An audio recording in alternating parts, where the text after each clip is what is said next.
Thank you very much. That was Juan Tizol's Perdido. Probably not done exactly as he intended it when he wrote it originally, but we have to keep, that's the spirit of Ellington, keep changing things.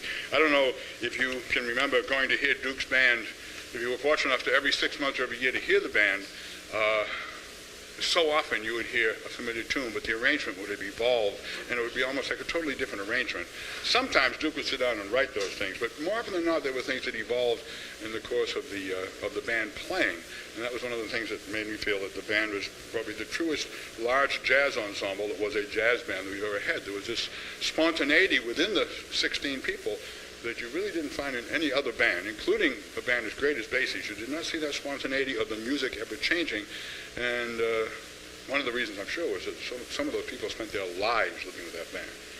The sax section was intact for almost 25 years at one point, with Johnny Hodges and Russell Procope and Paul Gonzalez and Jimmy Hamilton and Harry Carney.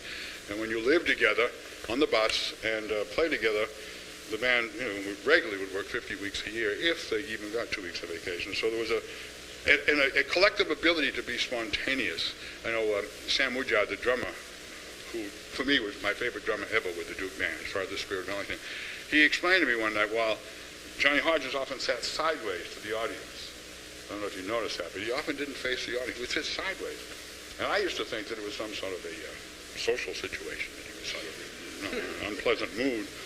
And Sam said, no, he's singing to the saxophone player next to him, rather quietly. I forget who that would be, Carney or someone. And if he sang something that they liked, they would sing it to the other end of the sax section, and the section was like an automatic voicing machine. For those of you that I know about music, when you voice something, you take a melody and you harmonize each melody note. They had played together so long, they knew the music so intimately, they knew their role in the sax section, that somebody could sing them a melody and they could play it harmonized as if it had been written out by Strayhorn or Ellington. And that's the kind of spontaneity that you don't get. I know Jimmy Wood, I can't bring myself to call him Jimmy Woody, because all the time he lived in Boston, he was Jimmy Wood, and then he moved to Europe and he became Jimmy Woody. But the bass player from Boston, who played with Ellington for years, said one night, he said, Herb, I get tired of the road, and I'll give Duke my 2 weeks notice, and then on a given night, the band will reach to a height, he'll say, I can't leave. And I'll go back to Duke and say, hey, forget that notice, I want to stay. So for me, it was the most special large ensemble we've ever had in jazz. And anytime that I play an evening like this, 2 or 3 times during the night, I sort of look upstairs and say thank you, because he gave us such a treasure of material, such a glorious approach to having a jazz orchestra, that he was one of a kind who will never be duplicated in any way. So, we'd like to thank you for listening to our little bit of Duke Ellington, and we'd like to close with one of the Ellington tunes. Hope to see you around the campus, as we say. Well, I don't say that anymore.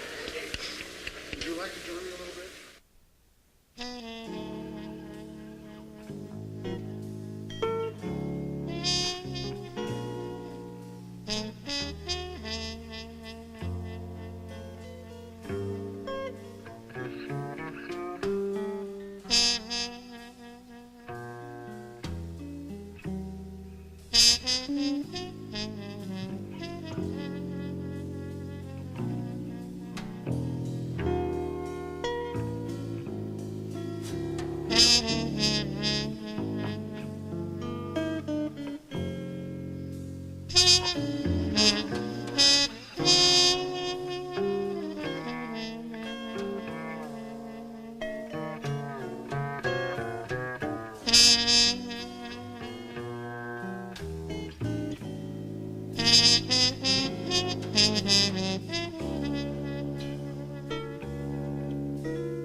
Mm-hmm.